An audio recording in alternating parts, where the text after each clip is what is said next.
গেছে, দেব এসে গেছে। আপনারা সকলেই সারিবদ্ধভাবে দাঁড়িয়ে যান। আর কিছু এই তো আমাদের এখানে ল্যান্ড করবেন বাংলার চলচ্চিত্রের। আজকে আমি গেছিলাম সুপারস্টার দেবকে দেখতে। আমাদের বেতায় তেল পাম্পে এসেছিল দেব। দেবের তো আমি ভীষণ বড় ফ্যান, দেবের মুভি তো আমার খুব ভাল লাগে, তাই আজকে চলে গেছিলাম দেবকে দেখতে। দেখো এত গরম পড়েছে, এত গরমের মধ্যে কত মানুষ যে গেছিল কি বলবো তোমাদের। এইখানে আমরা সবাই তাড়াতাড়ি করে যাচ্ছি, দেব চলে এসেছে। তারপরে গিয়ে দেখি এখনো আসেনি। এই গাড়িটা দেখছো সাজানো, এই গাড়িতে করেই দেব যাবে রোড শো করতে। এখানে দেখো কত মানুষ, এখানে এত গরম পড়েছে তারপরও লোক দেখো। এই মাঠটাই দেব নামবে। এই দেখো দেব চলে এসেছে বলতে বলতে, দেবের ল্যান্ড করছে। এখানে এত ধুলো হচ্ছিল কি বলবো, চোখে আমরা কিছু দেখতে পাচ্ছিলাম না। তারপরও দেবের দেখার জন্য আমরা এখানে সবাই মিলে দাঁড়িয়ে আছি। দেখো এখনই দেব নামবে।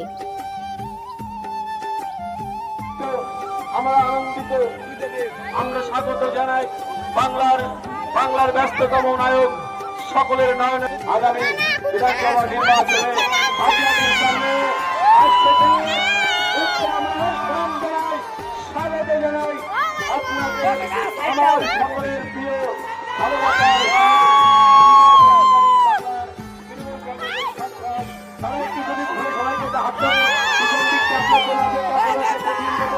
একটা পাঁচ মাঠের দিকে দিন, একটা পাঁচ মাঠের দিকে হাজার হাজার মানুষকে আপনার দেখার জন্য এই কঠিন রোদে এই পরিস্থিতি দাঁড়িয়ে আছে শুধু আপনার প্রতি ভালোবাসা।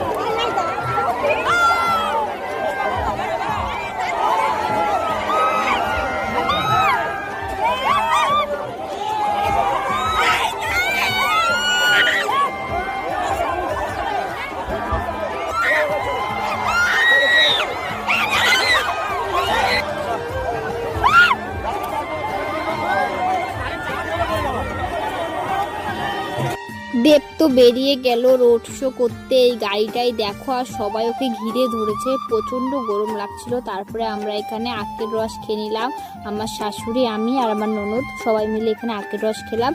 তারপরে একটা আইসক্রিম খেয়ে আমরা বাড়ি চলে আসলাম। মনটা ভীষণ খারাপ, ভালো করে দেবকে দেখতেই পারিনি। তো যেটুকু দেখেছি মনটা পুরো ভরে গেছে, কারণ ওকে আমি খুব ভালোবাসি।